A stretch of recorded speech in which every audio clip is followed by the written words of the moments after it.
Welcome back to Two Mommy Podcast, where touched out meets outnumbered. I am your host, Ashley, and if you're visiting with us today, that's what I say in the morning announcements at church. But if you're new here, make sure that you like, subscribe, and share all of those things on all platforms. I'm going to put them in the description notes and also probably somewhere around the screen.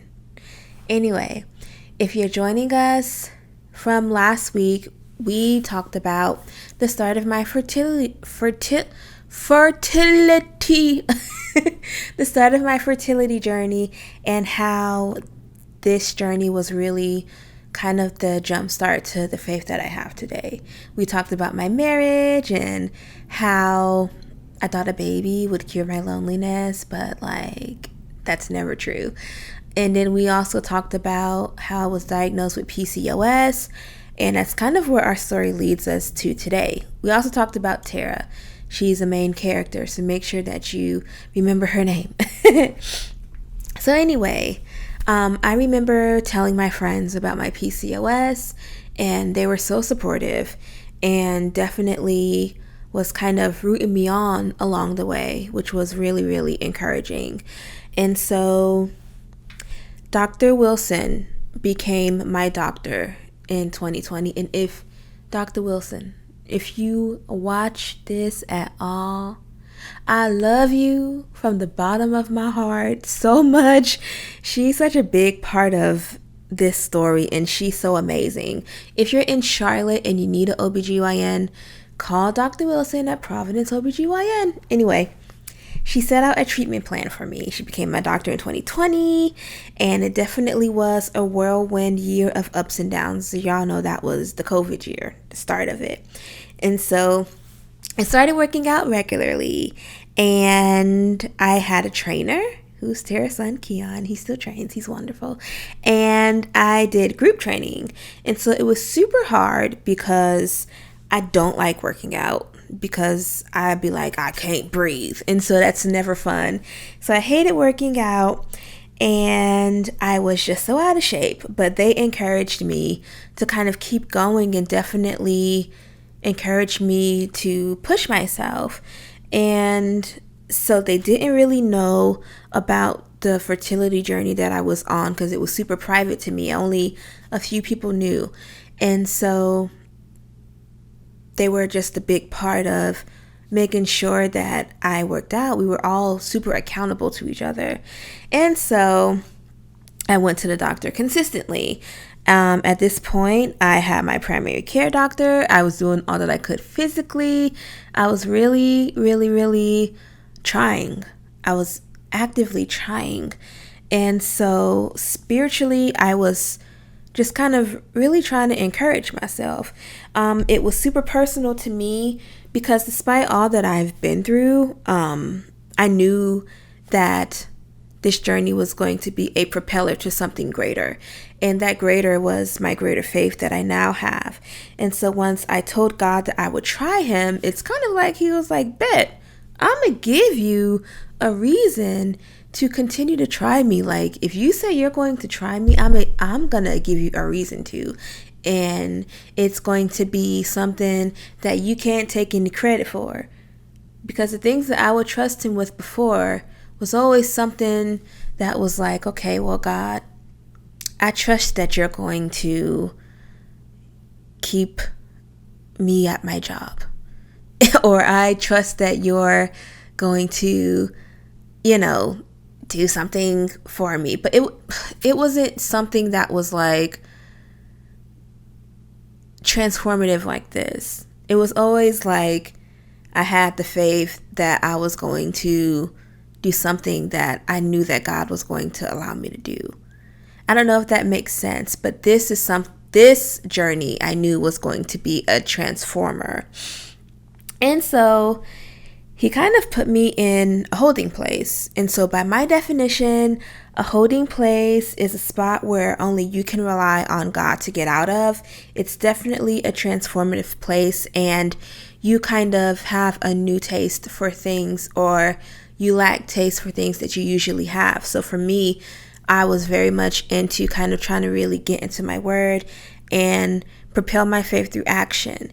And so when I was in this holding place, it's kind of like the place where God is going to transform you, and he's going to make you into the person that you need to be in order to receive the blessing that he's about to give you.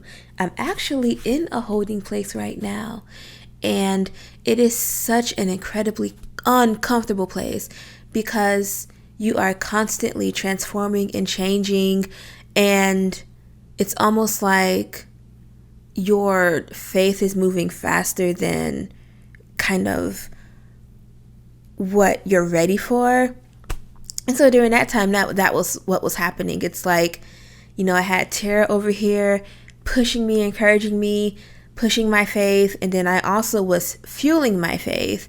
And then I would go to church and get continuous fuel, and it's such a great place, but if you're not used to it, it can be uncomfortable. And I think that God kind of makes us feel this discomfort so that he can give us peace, or so that we can seek his peace. And that is where he had me at that time. It's like you don't have any options. Your safety nets don't work, or they're just so far beyond your reach that you have to rely on God. And so this is the place that my faith had to grow from. I call it transformative faith because he changed the fabric of my life. I am not the same person that I was when I started this journey, and it's such a beautiful thing. But that shedding of skin process is absolutely terrible because you're in a place, excuse me, you're in a place where you are kind of just not hurt by what's not happening, but you are definitely okay, God, what is going on? I'm doing everything that you want me to do. How else can I push myself? What else do you want for me to do? And this is where you kind of have to allow for God to be sovereign. And the thing about God's sovereignty is that even though it's good and he is good, he's going to be sovereign even when it doesn't feel good to you, or even when you feel like it's hurting you. He's going to do that. I think a lot of people liken the same thing to when they lose friends. Sometimes when you lose friends, you kind of go through that grieving process, but when you come out of it, you realize, okay, maybe it was for my good that this happened. And so that is the place where God is transforming me at this time, is allowing me to understand more of how sovereign he is, and then allowing him to have complete control, and allowing him to kind of be the line leader, the head of my life, the one that's going to lead and guide me, the one that's going to kind of just be there whenever I don't know what to do. So anyway, the process wasn't easy, but I had to build my faith. And so from the moment that I got diagnosed with PCOS, I started to write letters to my kids. And I hadn't seen them. They didn't have any names. Well, they did have names. They didn't have faces. I didn't know what they looked like. I'd never seen my kids. I would write letters to them. This was my only connection to them, was to send letters to heaven. And at the end of every letter, I would tell them to tell my grandma I said hi. And so my grandma has passed. By that time, she had passed several years. She passed the same year that I met my husband. And I just knew that she was probably up there just keeping them company. And I was super, super grateful for these letters. I've got 26 letters. And so I wrote a measure of my letters after appointments and letdowns. I told them about everyone that loves them. I told them about, how I took a test and it was negative. I went hiking one day on Crowder's Mountain and could not finish the hike. I told them all of these things. And these letters, when I go back and I read them, I just realize how much I've loved these kids. I would write them letters after pregnancy tests. I would write them letters just all the time. And then on top of writing letters, on top of writing letters after major setbacks, I would have to make a faith move. So I would buy clothes for the kids that were not there. I would continue to write letters. I called my kids by name because we've known their names for a long time. And so November 2020 comes and it marks 3 years of us trying. That's the year that I turned 30. And I was on weight loss medication. It kind of stalled at that time because I had been on it for a little while, but I had lost like 30 pounds. I really enjoyed my body. And at that time, I was just like, well, God, what in the world? Like, my faith wasn't faithing no more. Like, I didn't have any more faith. And I became depressed. I was the saddest I had ever been in my life. I've never been that sad. And my grandma has passed, my dad has passed, but this shook me so deeply that I didn't know which way to turn. I had struggled so bad with this sadness that I started to question the people who were there for me the most, whether they truly loved me, because I feel like a lot of love is conditional. And maybe one day I would do something so wrong that they wouldn't love me anymore. And I felt like nobody loved me. The letters that I wrote to my kids were so sad that I had to go back and apologize to them because I don't feel like parents should burden their kids with their sadness sometimes. I feel like it's fine for our children to see us express a sad emotion, but when I was writing to them, I was writing to them from such a dark place that I would not want to allow for them to ever read those letters. And even when I read them back, and I've read them back, don't cry. I've read them back before, and just to imagine that just to imagine that my sadness had gotten this far was just something so hurtful. And to have been that sad is just a completely, I don't know. And then at that moment, I said, well, why do I want to have a kid? Like, I don't want to be bringing a kid into this world and be sad at the same time. And so the next part of my treatment plan was to get on fertility-inducing drugs. The first drug that we was going to try was going to push my ovulation to give me a window, a concrete window in which I can try to have our baby in. And I was so sad that I was ready to tell my doctor that I needed a break, because at this point I was at the very, very, very, very bottom of my faith. I didn't have anything else to give. I was so completely empty that I didn't know where to go next. And I feel like God placed me there. Don't cry.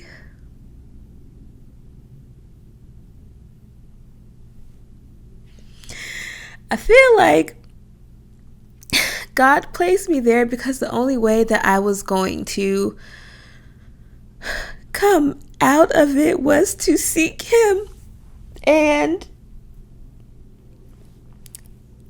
while this journey was one of transformative faith, at that time I only had mustard seed faith, and mustard seeds are small.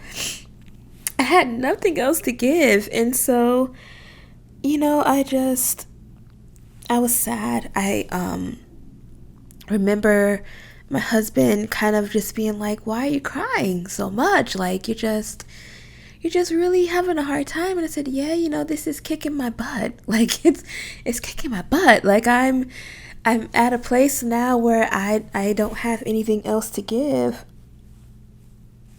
And so we both agreed that maybe it was time to take a break.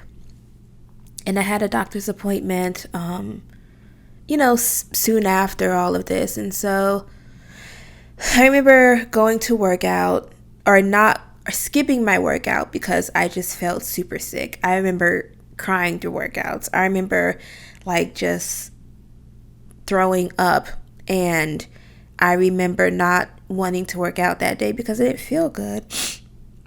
So the next day I went to sleep and I woke up, and the next day I was still feeling sick. And so my husband is like, well, why don't you take a pregnancy test? And I told him I can't take a pregnancy test because I'm just too sad. And I've taken a million pregnancy tests and they've all been negative, and I've had to kind of refuel my faith. And right now I have no more gasoline to refuel. So I don't want to take one. But then I remember feeling so peaceful that morning, and it's like something came over me and said, just take a test. And so I sat there and I peed on a little stick and I set it down and I washed my hands and probably went and brushed my teeth or brushed my hair. I went on about my day or what's going on and said, okay, well, let me look at this test. And it was positive. And so this is in January 2021. I called Tara and I was screaming and crying in the phone. My husband is screaming in the background about how his kid is going to be president. And, I tell her that I'm pregnant. And we kind of celebrate and we're just so happy about it. And I'm just thankful that even though I felt unworthy at that time of being able to receive God's blessing, He did not withhold it from me. I remember going to the doctor and hearing Bryce's heartbeat for the first time. And I just sat there and I cried because I got to see him. This baby that I had been writing to for months, I was able to finally see on an ultrasound screen, and I was able to hear his heartbeat. And the nurse said, oh, it was nice and strong. Nice, strong heartbeat. I remember her saying that and how it felt so comforting to know that he was inside of me. And so we had a gender reveal and a very healthy pregnancy. Bryce's birth was one that was traumatic for me. I had an induction with a Foley catheter, and it was terrible. It felt terrible. I would never recommend that to anyone, and I never want to do it again. And I ended up having an emergency C-section with him because his heart rate started to fall. It would drop every time that I would contract. And at that time, I was contracting so much that I couldn't even keep up. And so after 24 hours of labor, he was finally born. And he's my little guy. He's 2 now. And I just remember being so incredibly happy when I found out I was pregnant with him. And this is a wonderful place to stop and come back next week. And we're going to wrap up the discussion about the fertility journey and move on to other To Mommy stuff. Thank you so much for listening, for watching, whichever way you have found this podcast. Thank you for being a part of it. I hope that this was helpful, and I hope to see you next week. Bye-bye.